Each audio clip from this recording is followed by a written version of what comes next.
ગુજરાતના ખેડૂતો માટે રાહતના સમાચાર આપતા કૃષિ મંત્રી જીતુ વાઘાણીએ ટેકાના ભાવે મગફળી સહિત અન્ય પાકોની ખરીદી અંગે મહત્વનું નિવેદન આપ્યું છે। 9 નવેમ્બરથી રાજ્યના તમામ જિલ્લાઓમાં ટેકાના ભાવે મગફળી, મગ, અડદ અને સોયાબીન જેવા પાકોની ખરીદી શરૂ કરવામાં આવશે। તેમણે સ્પષ્ટતા કરી હતી કે માત્ર રજીસ્ટ્રેશન કરાવેલ ખેડૂતોને જ મગફળી ખરીદવામાં આવશે અને તેમને ખરીદી માટે નક્કી કરાયેલા કેન્દ્રો પર મેસેજ કરીને બોલાવવામાં આવશે, જેથી ખેડૂતોને હાલાકી ન પડે। ખેડૂતોને આર્થિક ટેકો મળી રહે તે માટે સરકારે ટેકાના ભાવમાં નોંધપાત્ર વધારો કર્યો છે। કૃષિ મંત્રી જીતુ વાઘાણીએ જણાવ્યું કે ગત વર્ષની સરખામણીએ આ વર્ષે ટેકાના ભાવમાં પ્રતિ ક્વિન્ટલ રૂપિયા 480 નો વધારો કરવામાં આવ્યો છે, જે ખેડૂતો માટે મોટી રાહત સમાન છે।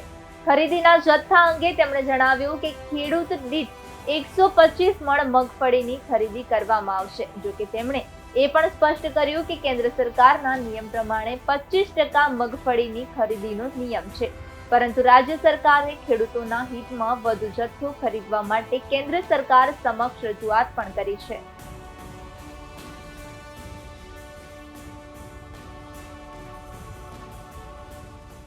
મગફળી ખરીદી મારા આપના માધ્યમથી જણાવવું છે કે જે પરિસ્થિતિ ઊભી થઈ કમોસમી એમને મગફળી ખરીદી નહીં થાય આ પ્રકારની વાતો પણ કેટલાક લોકોએ ફેલાવી હતી।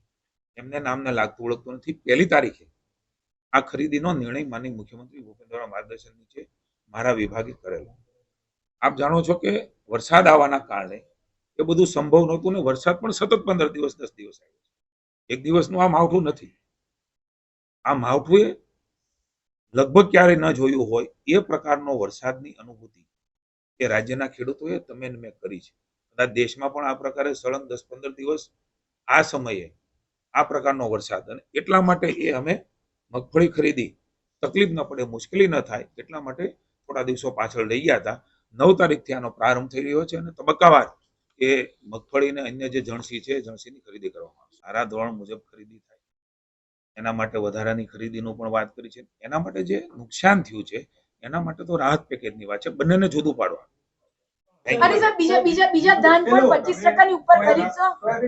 માત્ર આપની જાણકારી માટે કે મગફળીનું વાવેતર અને રજીસ્ટ્રેશન વધારે છે, અન્યનું વાવેતર ને રજીસ્ટ્રેશન સપ્રમાણમાં છે, એટલે એમાં કોઈ તકલીફ પડવાની નથી। મગફળીમાં તકલીફ પડે એવું હતું એટલા માટે મુખ્યમંત્રી છે વધારે કોટા એ લાખો મેટ્રિક ટનનો વધારાની વાત એ ત્યાં વડાપ્રધાન શ્રીને માનનીય અમિતભાઈને કરી અને એ પ્રમાણે અમે આ ખરીદીની જાહેરાત કરી।